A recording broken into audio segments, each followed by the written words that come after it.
أنا آسف. يا ترى بتقول الكلمة دي كام مرة في اليوم؟ بتعتذر لو حد خبط فيك في الشارع؟ بتعتذر لو طلبت حقك؟ بتعتذر حتى لو ملكش ذنب أو ما عملتش حاجة؟ بتقول حاضر وانت من جواك عايز تصرخ وتقول لأ؟ انت فاكر ان كده هيتقال عليك محترم وانك كده شخص ودود وابن ناس.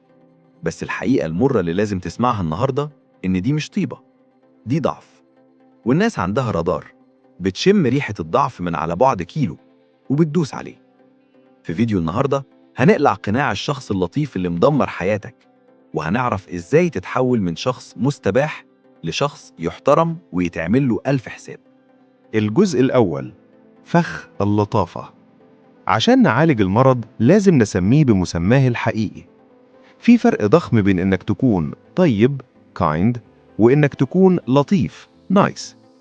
الشخص الطيب هو راجل قوي يقدر يأذيك بس بيختار إنه يساعدك، ده اختياره. أما الشخص اللطيف هو شخص عاجز، هو بيوافق على كل حاجة عشان خايف من المواجهة، خايف الناس تزعل منه، خايف يترفض. لطافتك دي مش نبعة من قلب أبيض، دي نبعة من خوف. انت بتشتري حب الناس بإنك تدوس على نفسك، والنتيجة محدش بيحبك، هم بس بيستخدموك. ولما المصلحة بتخلص بيرموك، لأنك بالنسبة ليهم مهمتك انتهت هنا. الجزء التاني: ليه انت كده؟ المشكلة دي بدأت معاك وانت صغير.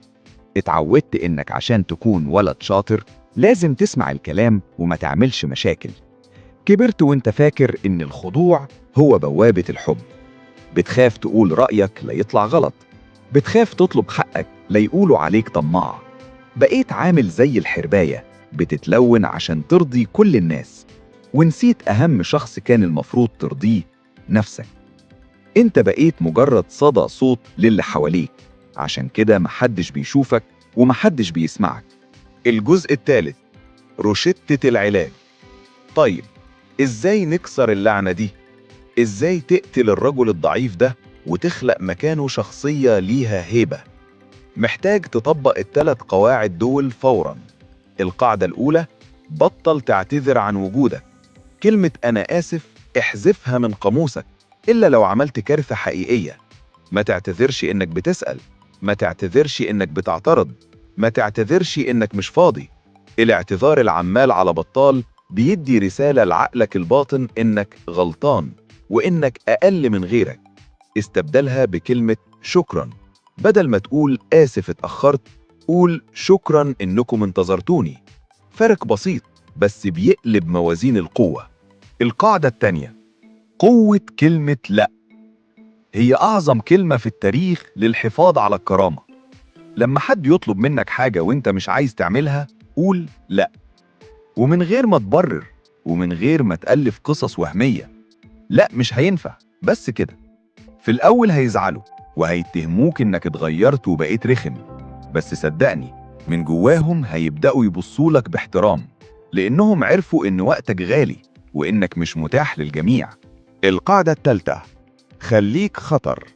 في مقولة عبقرية بتقول: الرجل المسالم ليس طيبا، الرجل المسالم عاجز. الطيب الحقيقي هو وحش، عنده أنياب ومخالب، بس هو اللي مسيطر عليهم. لازم يكون عندك القدرة إنك تخربش لو حد دسلك على طرف. مش مطلوب تمشي تتخانق، بس مطلوب إن اللي قدامك يشوف في عينك نظرة بتقول أنا محترمك بمزاجي، بس لو فكرت تتجاوز هتزعل. اللمعة دي لوحدها كفيلة إنها تخلي أتخن حد يعمل لك حساب. في الآخر يا بطل، ما تخافش إنك تخسر ناس لما تبطل تكون لطيف. الناس اللي هتخسرهم دول هم اللي كانوا عايزينك عبد عندهم. خسارتهم مكسب. الدنيا مش بتدي حق للي بيوطي، الدنيا بتدي للي رافع راسه. خليك طيب بس إياك تكون ساذج، خليك محترم بس إياك تكون ضعيف. يا أبيض يا أسود. سلام.